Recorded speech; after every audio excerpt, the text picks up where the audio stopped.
A royal guard stepped into Queen Camilla's suite with a simple delivery. But what he saw stopped him cold.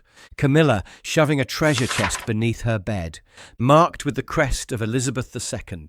Not a replica, the real thing. When his eyes lingered, she smirked. A guardsman with an eye for furniture. How very domestic. He said nothing. But the moment he left that room, he made his choice.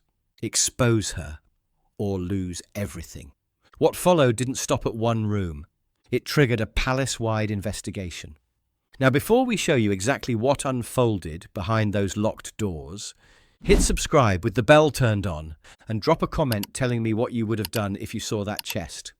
Because this story didn't end with apologies. It ended with the king drawing a line Camilla could never cross again.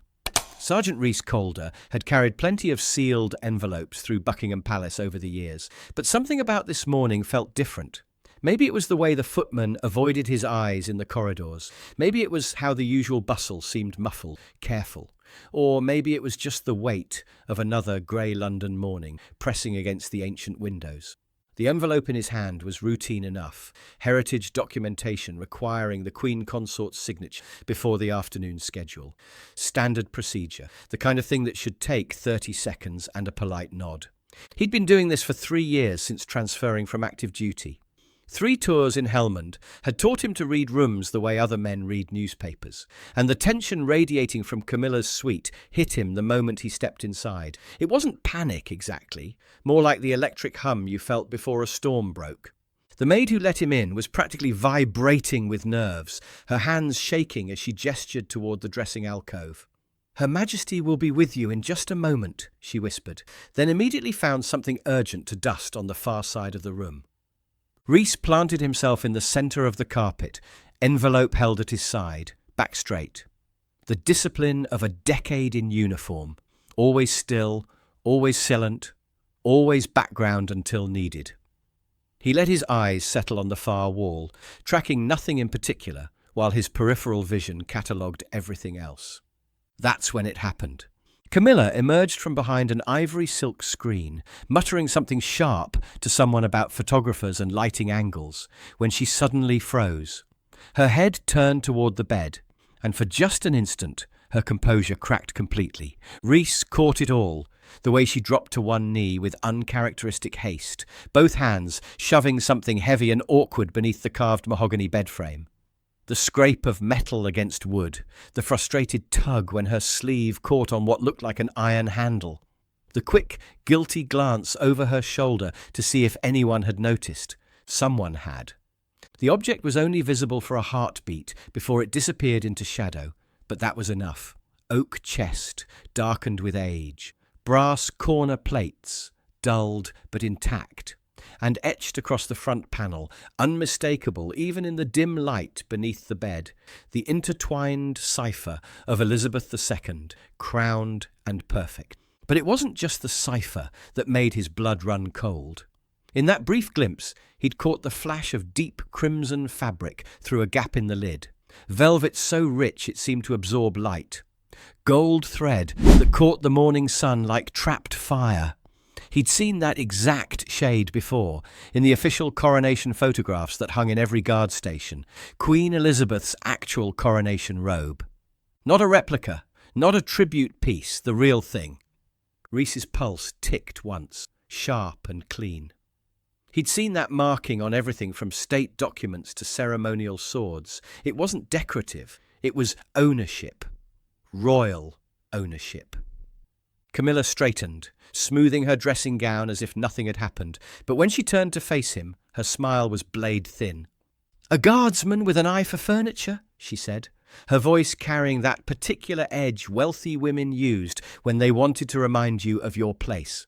"How very domestic of you, Sergeant." The maid gave a nervous laugh that died immediately. Rhys offered no reaction at all, not a flicker, not a blink. Just the stone-faced neutrality that had kept him alive in Kandahar and served him well in palaces. He accepted the signed memorandum, inclined his head precisely, and withdrew. The door closed behind him with a whisper. But as he walked back down the corridor, boots silent on thick carpet, his mind was already calculating. That chest didn't belong in a bedroom. It belonged in the royal collection, under climate control and armed guard, and the way Camilla had hidden it, desperate, clumsy, guilty, meant she knew it too. The alarm bells that had saved his life in Afghanistan were ringing again, louder this time. Because this wasn't about improvised explosives or sniper fire. This was about something far more dangerous to a man in his position. This was about calling a queen consort a thief. The next morning brought the kind of London drizzle that made everything look grey and feel heavier than it should. Rhys had spent the night replaying those few seconds over and over. Camilla's desperate lunge, the weight of that chest, the guilt written across her face when she thought no one was watching. But memory wasn't evidence, and instinct wasn't proof. Not when you were a sergeant questioning royalty. Still, he'd learned in combat that ignoring your gut was a good way to end up dead. So he started quietly, the way you gathered intelligence in hostile territory. Casual questions, sideways glances, testing the water before you committed to crossing. He found a chambermaid in the servants' passage, arms full of fresh linens. Mary, he thought her name was. He'd exchanged pleasantries with her before. "Busy morning?" he asked, matching her pace.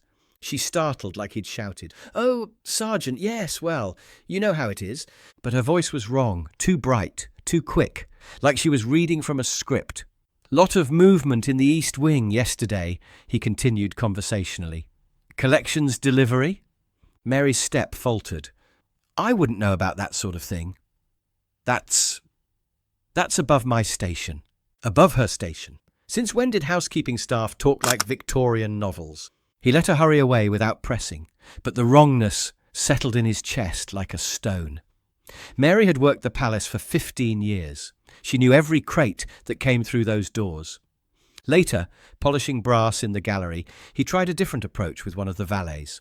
Older man, been there since Charles was Prince of Wales. "Quiet week for heritage pieces?" Rhys asked, keeping his voice casual.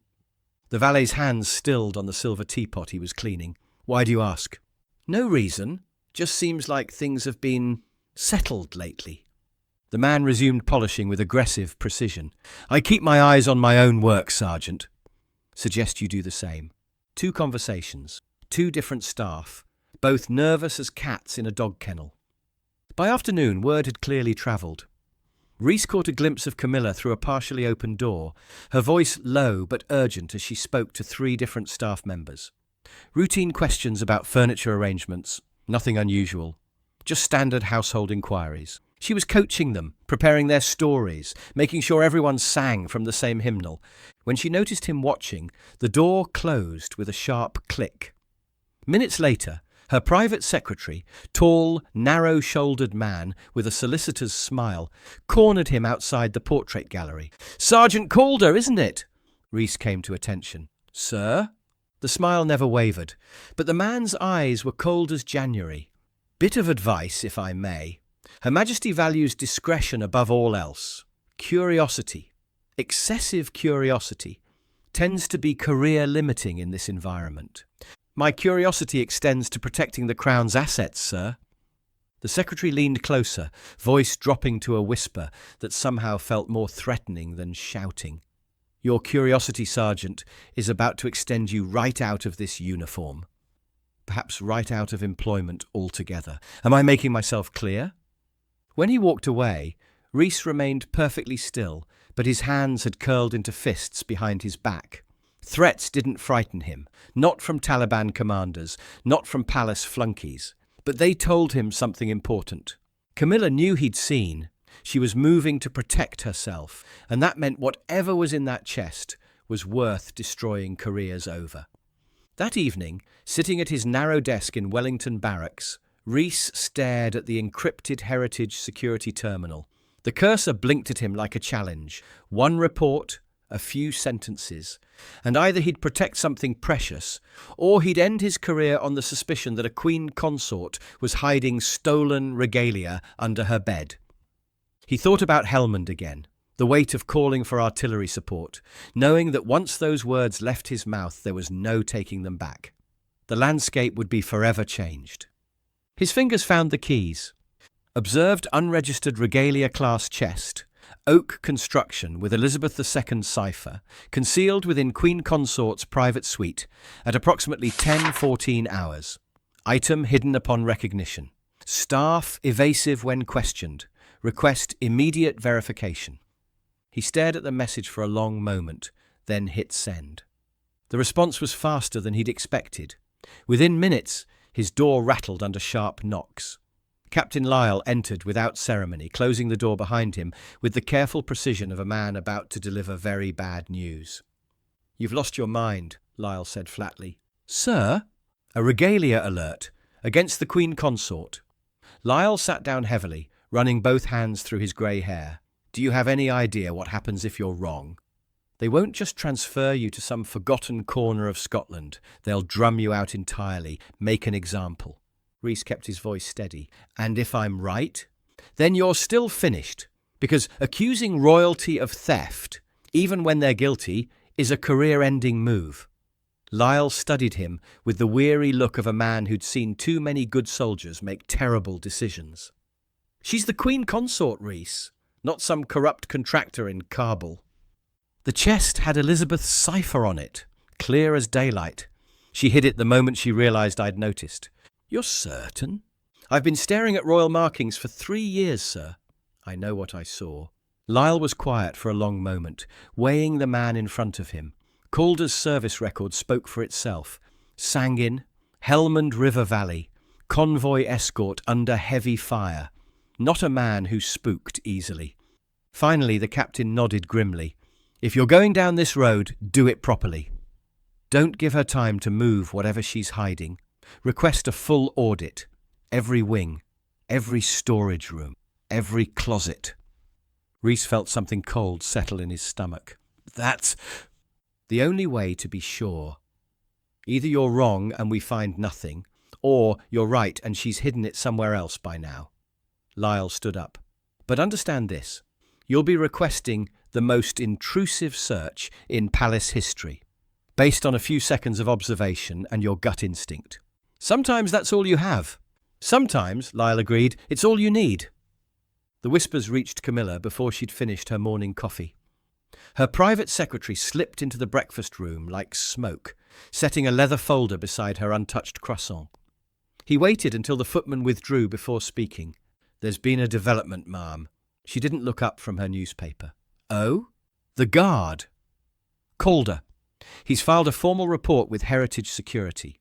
That got her attention. The paper folded with a sharp crack. "He claims to have observed regalia in your private quarters. The report has been escalated." For a moment, Camilla said nothing. Then her lips curved into something that wasn't quite a smile.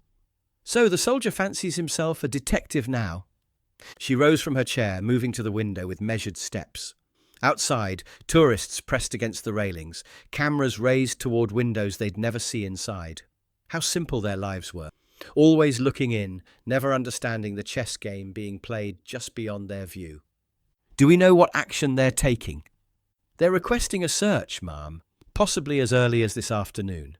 Camilla's reflection smiled back at her from the rain-streaked glass. "Well then, we mustn't disappoint them." That afternoon, while most of the household was busy with the endless preparations for state functions and charity appearances, Camilla made her way to the nursery wing. The corridors here were different, brighter, warmer, filled with the gentle chaos of childhood. Toy horses scattered across Persian rugs, finger paintings taped to priceless wallpaper. She found Charlotte in her private sitting room, working intently on a watercolour that appeared to feature several purple elephants having tea. "Granny Camilla!" The little girl's face lit up with the pure joy children reserved for unexpected visits. Camilla knelt beside her chair, the oak chest balanced carefully in her arms. She'd waited until the nannies were busy elsewhere, until the corridor was empty. Perfect timing, as always.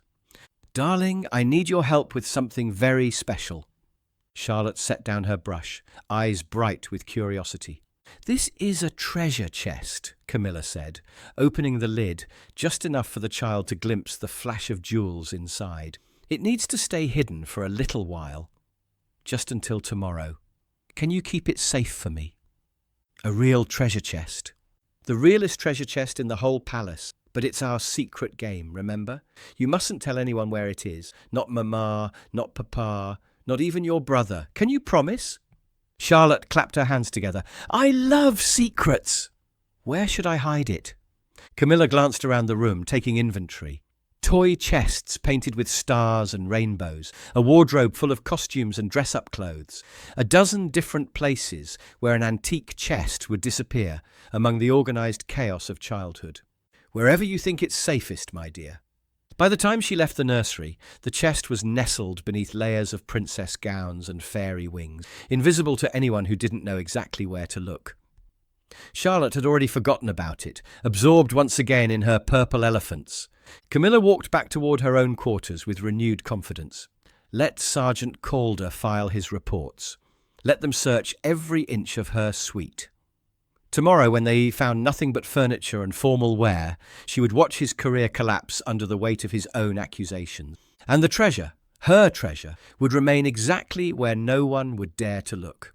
Dawn brought heritage security to Buckingham Palace, like an invasion force wearing white gloves. They arrived in unmarked vans, carrying equipment that looked more suited to a crime scene than a royal residence.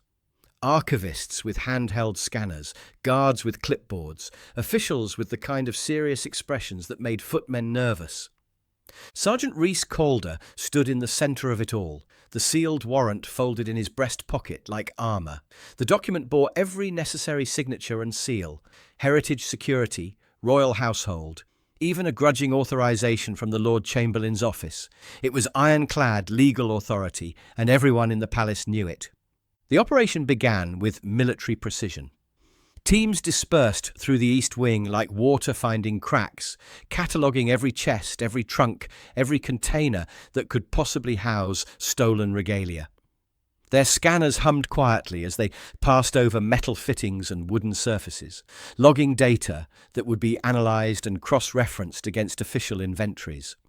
Camilla emerged from her suite around mid-morning, dressed in a dove-grey suit that somehow made her look both innocent and imperious. She walked slowly through the search area, flanked by her usual entourage of lawyers and secretaries, projecting the calm confidence of someone with nothing to hide. "A soldier hunting shadows," she remarked as she passed Rhys, her voice carrying just far enough to be overheard. "How terribly dramatic." He didn't respond, keeping his eyes fixed on the archivists, methodically examining a Louis XIV armoire. But he felt the weight of her amusement, the certainty in her tone. She sounded like someone who'd already won. By noon, they'd cleared the entire south corridor without finding anything irregular. A few minor discrepancies in the inventory logs, a silver frame here, a ceramic piece there, but nothing that qualified as regalia theft. Each empty room seemed to bolster Camilla's confidence and weaken Rhys's position. Her legal advisor made a point of passing by the search area regularly, each time wearing a slightly larger smile. "Still hunting ghosts, Sergeant?" he murmured during one pass. "Perhaps you'd care to review the palace's policy on false accusations before we proceed to damages." The threats were casual, almost friendly, which made them twice as effective. By 3 o'clock, they'd cleared 2 entire wings and turned up nothing significant. Worse, Rhys had started noticing things that made his stomach knot. Fresh vacuum marks on carpets where heavy objects had recently been moved. Dust outlines on shelves where boxes used to sit. Someone had been busy overnight. During a sweep of the blue drawing room, one of the archivists called out excitedly, "Sergeant! Oak chest, brass fittings. Could be it." Rhys's pulse spiked as they gathered around an ornate chest beneath a window. The right size, the right age. But when they opened it, inside was nothing but linens and spare curtain fabric. A decoy, or just coincidence. Officials were beginning to mutter about resources and wild goose chases. A colonel from household security cornered Rhys near the green drawing room. "You're running out of wings, Sergeant." What happens when we've searched every room in the palace and found nothing? The honest answer was that Rhys would be finished. Transferred to some forgotten posting in the Outer Hebrides, or more likely drummed out of service entirely, but he kept his expression neutral. "We finished the search, sir." The colonel's patience was clearly wearing thin. "And if we don't find this mysterious chest, then I take full responsibility. You certainly will. As evening approached and the search teams grew weary, Rhys found himself facing the unthinkable possibility that he'd been wrong. Not about what he'd seen, the memory was too clear, too sharp, but about where it had gone. Maybe Camilla had been quicker than he'd anticipated. Maybe she'd spirited it out of the palace entirely while he was filing his report. But as he stood in the corridor, watching archivists pack their equipment, something nagged at him. Camilla's comment from that first morning, how very domestic. The mockery in her voice, as if she'd already planned for this exact scenario. Where could she hide something within the palace that would be completely off limits to any search? Where would be so unthinkable that even suggesting it would destroy his career? The answer hit him like a physical blow. Princess Charlotte's nursery. It was insane. It was career suicide. It was also the only place in the entire palace where royal regalia could hide in plain sight, protected not by locks or guards, but by the absolute taboo of involving children in adult scandals. The room fell silent when Rhys made the request. Every official, every archivist, every guard turned to stare at him as if he'd suggested searching the Queen's tomb. "You want to do what?" the colonel demanded. "Search Princess Charlotte's suite." Rhys kept his voice level, professional, as if he were requesting permission to inspect a supply closet. The silence stretched uncomfortably. Someone whispered a curse under their breath. The colonel's face was turning an interesting shade of red.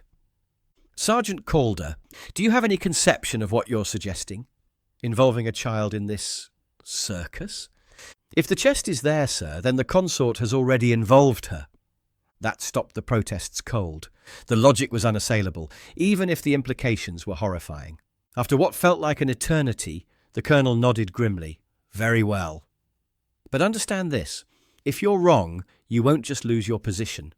You'll be destroyed. Completely." Rhys had passed the point where consequences mattered. "Understood, sir." The walk to the nursery wing felt like a march to execution. Their footsteps were muffled by thick carpet, but the tension was so dense it seemed to have weight. Officials whispered among themselves, calculating the political fallout if this went wrong. At the nursery door, Rhys paused. His hand was steady on the handle, but inside his pulse hammered against his ribs. Everything, his career, his reputation, his future, balanced on what lay beyond this door. He knocked softly and entered. Princess Charlotte looked up from her dollhouse, a plastic tiara slightly askew on her dark hair. She seemed more curious than concerned about the sudden influx of serious adults into her playroom. "Hello," she said politely. "Are you here to play?" One of the archivists crouched down to her level, his voice gentle. "We just need to look at some of your toy boxes, Princess." Only for a moment. Charlotte tilted her head thoughtfully. "Granny Camilla said not to let anyone look." The adults froze. Rhys felt his heart stop beating entirely. "Why is that, Princess?" he asked quietly. She stood up, walked to a painted chest in the corner, decorated with stars and moons, and pointed. "Because she gave me a treasure box to hide." She said it was a special secret game. Just until the searching men went away. The archivist's hands shook slightly as he lifted the lid of the toy chest. Inside, beneath a tangle of dress-up costumes and fairy wings, was the oak chest. Brass fittings gleamed in the afternoon light, and the cipher of Elizabeth II was carved deep into the wood like an accusation. But when they opened the chest itself, the contents took everyone's breath away. The coronation robe lay folded in crimson velvet glory, its gold embroidery still perfect after 70 years. Beside it, the coronation ring, the same one that had been placed on Elizabeth's finger at Westminster Abbey. And beneath that, correspondence in the late Queen's own handwriting, letters marked private and personal that should have been in the royal archives. This wasn't just theft, this was systematic plundering of the most sacred items in the royal collection. For a moment, nobody breathed. Charlotte beamed proudly. "I kept it super safe, just like she asked." The silence in the room was deafening. The evidence was so clear, so damning, that words seemed inadequate. The Queen Consort hadn't just hidden stolen regalia. She'd manipulated a child to do it. Rhys looked at the colonel, whose face had gone completely white. The man's earlier bluster had evaporated entirely. "Dear God," someone whispered. The gamble had been reckless, yes. Career-ending if he'd been wrong. But he hadn't been wrong. And now there was no denying what had happened. Camilla's careful scheme had collapsed in the most damaging way possible, not through clever detective work, but through the innocent honesty of a 7-year-old child. The drawing room felt more like a courtroom than a royal chamber. Heavy curtains had been pulled against the gathering dusk, and the persistent press photographers beyond the gates, leaving only firelight to illuminate the proceedings. At the centre of it all sat the oak chest, placed on a velvet-draped table like Exhibit A in a trial. King Charles entered without fanfare, his shoulders carrying the weight of more than just years. The room fell silent as he surveyed the scene, his wife standing rigid by the window, the guardsmen at attention beside the chest, the cluster of officials trying to make themselves invisible. When he spoke, his voice was quiet but carried the authority of 7 decades. "Is it true?" Camilla turned from the window, her composure still intact but cracked around the edges. "Charles, really? We're staging inquisitions now? Over furniture and children's games?" Rhys stepped forward slightly. "Your Majesty, Princess Charlotte stated clearly that the Queen Consort gave her this chest to hide until the searching men went away. Those were her exact words." Charles closed his eyes for a moment, and when he opened them again, they held a cold fury that transformed his usually gentle features. "You involved Charlotte." It wasn't a question. Camilla's voice took on a defensive edge. "It was harmless. A bit of fun, nothing more. Children love games with secrets." "Don't!" The word cut across the room like a blade. "Don't you dare try to justify this." For the first time since Rhys had known him, the king's famous diplomatic restraint had completely dissolved. "This isn't about games or symbols or whatever twisted logic you've used to justify theft. This is about dragging my granddaughter into your schemes." Camilla bristled. "Theft? It never left the palace, Charles. I wasn't selling it at auction." "You were hiding stolen regalia under a child's toys." Charles's voice rose, echoing off the centuries-old walls. "Do you have any understanding of what you've done? Not just to the collection, not just to the crown, but to Charlotte. She'll remember this. She'll remember being used." Camilla opened her mouth to respond, but Charles continued, his voice dropping to a deadly quiet. "That chest, those jewels, everything inside." He gestured toward the table. "They belonged to my mother. Not as decorations, not as symbols for your photo opportunities. They were hers. And you—" He stopped, composing himself with visible effort. "You thought to make them yours by hiding them like contraband." The silence that followed was absolute.